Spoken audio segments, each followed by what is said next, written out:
Persaingan di Pilkada Jakarta memanas setelah mantan Gubernur DKI Jakarta Ahok mengaku lebih siap menjadi gubernur. PDI Perjuangan sendiri belum menentukan siapa yang akan diusung sebagai calon gubernur Jakarta.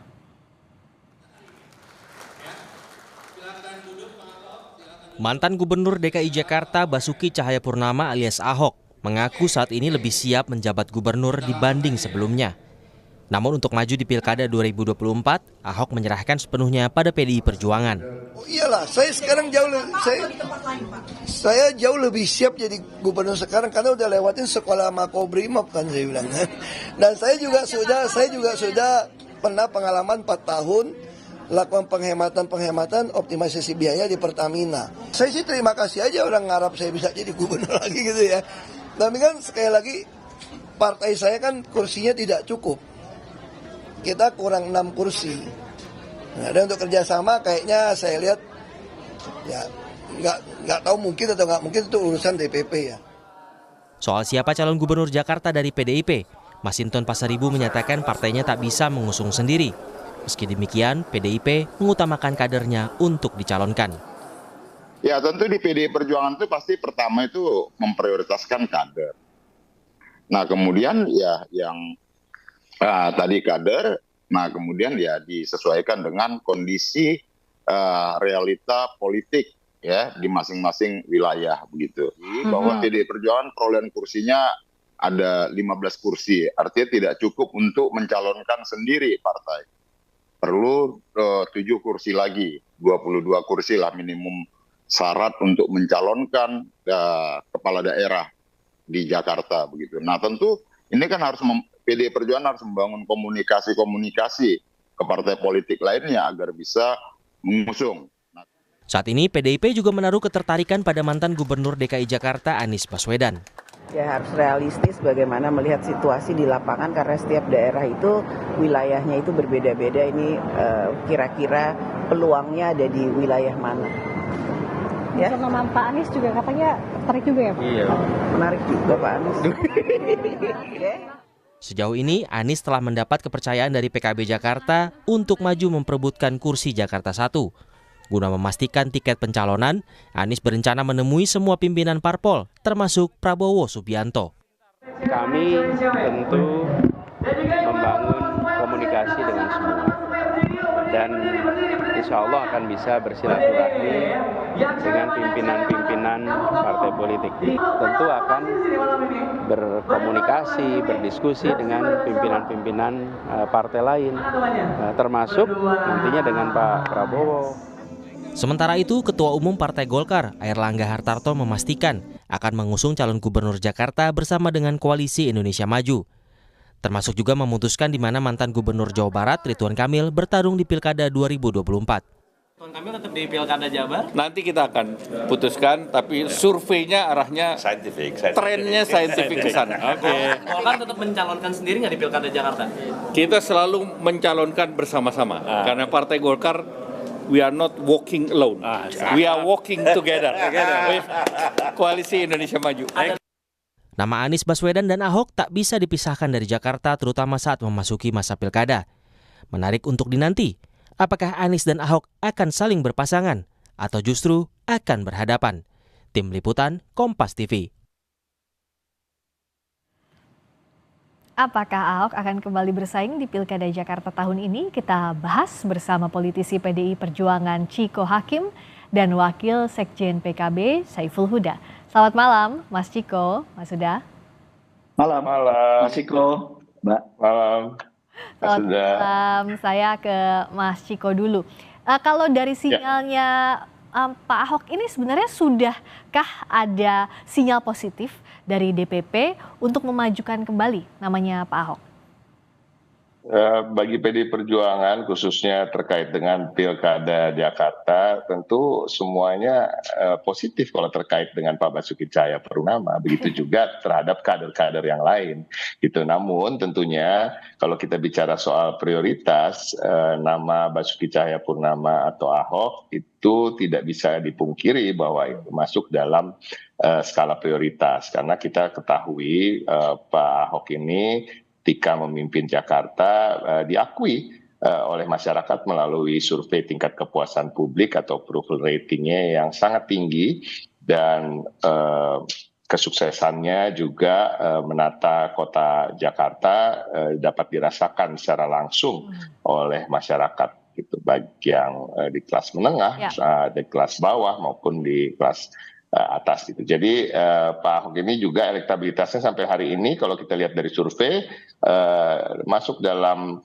top 2 ya, antara Pak Ahok atau Pak Anies gitu bahkan. Nah, karena Jadi tentunya kalau kita bicara itu nama Pak Ahok berada di skala prioritas, begitu juga nama-nama kader yang lain. Namun kami di internal masih menggodok nama-nama, menjaring, dan tentunya kan kita harus berbicara dengan partai-partai lain ketika kita ingin mengusung calon. Nah, itu yang menjadi hal-hal yang kita akan lihat nanti. Kalau misalnya sekarang kan yang paling di atas elektabilitasnya adalah antara Pak Ahok atau Mas Anies. Tapi sejauh ini PDIP lihat kecondongannya kalau Pak Ahok tadi kan jadi prioritas. Apakah mungkin juga untuk membuka peluang untuk Mas Anies lebih dari Pak Ahok? Kalau lihat dari track recordnya di Pilkada kemarin dan baru saja bertarung di Pilpres dengan elektabilitas yang masih hangat. Mas Ciko. Jadi begini, ini kan nggak semudah itu kalau kita bicara soal pencalonan ya di pilkada. Soal pencalonan di pilkada kan kita melihat ini sebagai ajangnya partai politik, karena memang persyaratannya itu kan bagi partai politik, ya kan, untuk memenuhi sekian persentase suara, ya.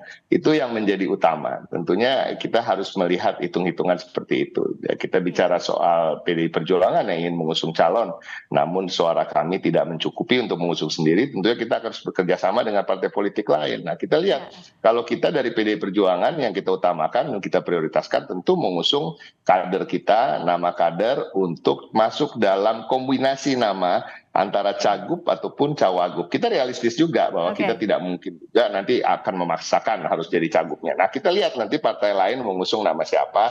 Nah, dan kalau memang ada nama Pak Anies atau bahkan nama Pak Ridwan Kamil atau nama-nama yang lain gitu, itu masih bisa dibicarakan. Nah, kita lihat ke depannya bagaimana.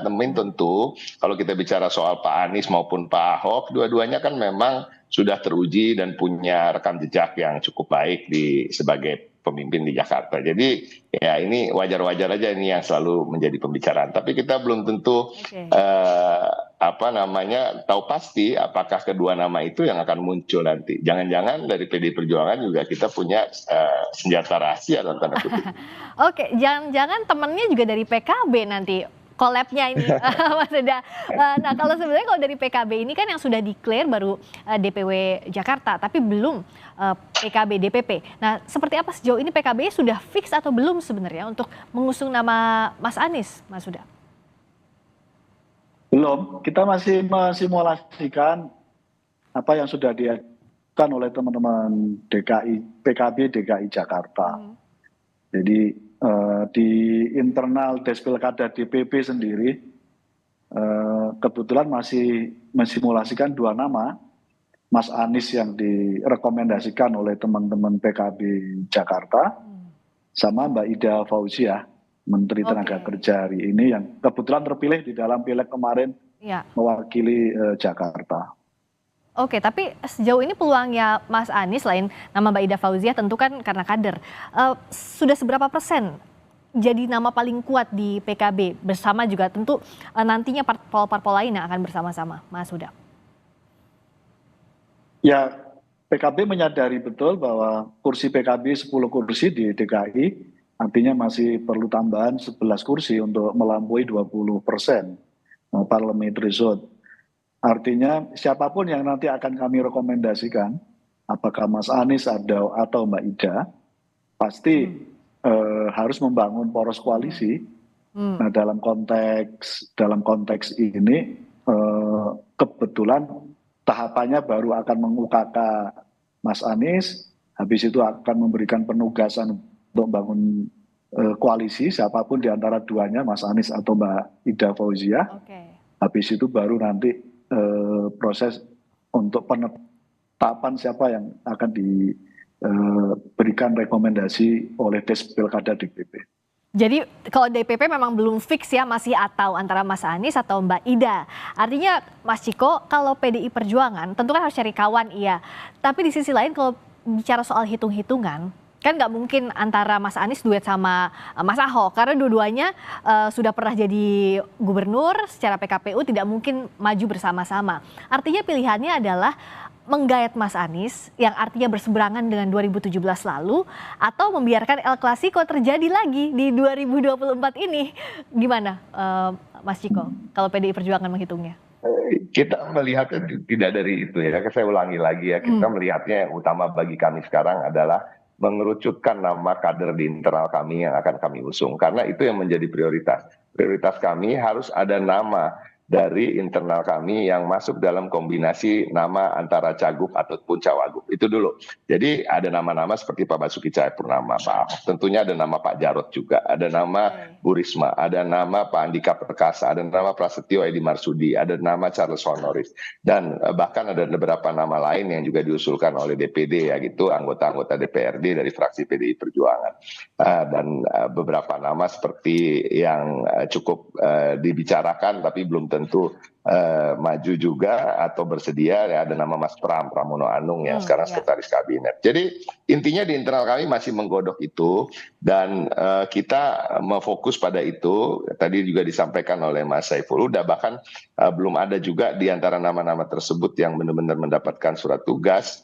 Jadi stepnya adalah itu dulu, nanti kita bicara dengan partai lain. Nah, kemungkinan memang ada kemungkinan besar kita bekerja sama dengan PKB misalnya, karena PKB ini adalah partai yang cukup dekat dengan kami, ya kan, ideologinya juga tidak terlalu jauh, walaupun PKB bisa dibilang mempunyai basis massa Islam, namun tentunya kita tahu bahwa menjunjung tinggi nilai-nilai Pancasila, kebinekaan dan lain-lain.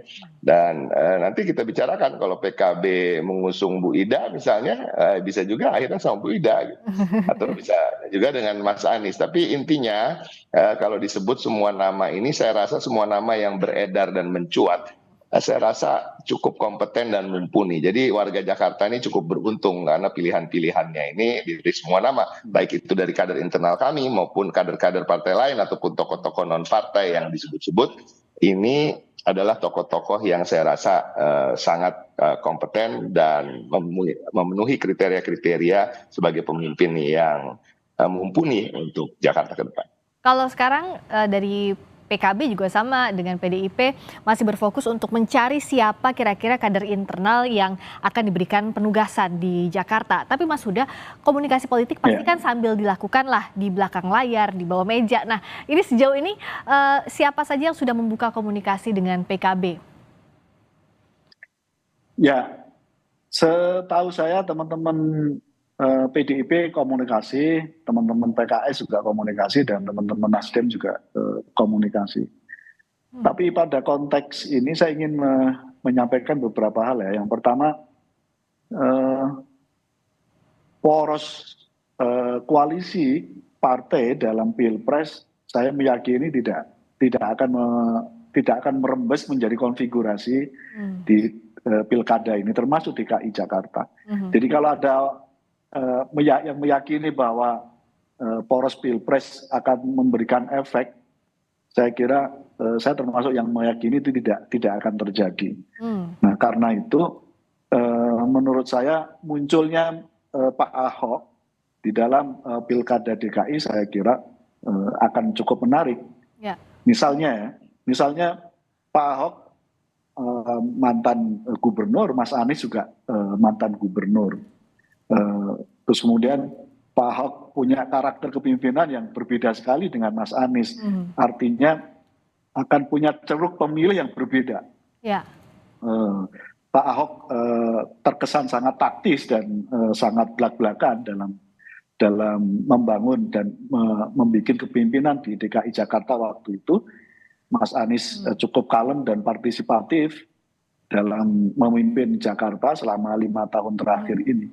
Jadi kedua sosok ini jujur harus diakui punya segmen pemilih yang sangat berbeda sekali. Dan begitu misalnya di kemudian hari, karena ini masih cair sebenarnya. Begitu misalnya beliau berdua ini bersanding, itu kira-kira tak akan ada yang mengalahkan. Gitu. Iya, Karena tapi semuanya punya segmen yang berbeda-beda. tapi Kalau aturannya kan gabung nggak bisa ya Mas ya. Kalau di PKPU-nya Kenapa? kan, kalau di aturannya kan kalau yang sudah gubernur nggak bisa maju jadi wagub lagi. Terganjalnya paling itu ya Mas. Ya betul. Nah, tapi kan masih bisa di ini sebenarnya itu. Oh, Nah, terkait dengan itu, seandainya pun sama-sama untuk maju gitu, pasti saya kira akan menarik. ya. Karena hasil survei juga menyatakan dua-duanya rentang elektabilitasnya cukup bagus dua-duanya dan Iya. 1-2 antara Mas Anies dan Pak Ahok. Apakah ini akan terjadi jadi kejutan di Pilkada Jakarta? Wait and see karena masih panjang, masih cair juga dinamikanya. Terima kasih Mas Ciko, terima kasih Mas Saiful Huda atas waktunya di Sapa Indonesia Malam. Terima kasih. Selamat malam, sampai ketemu lagi.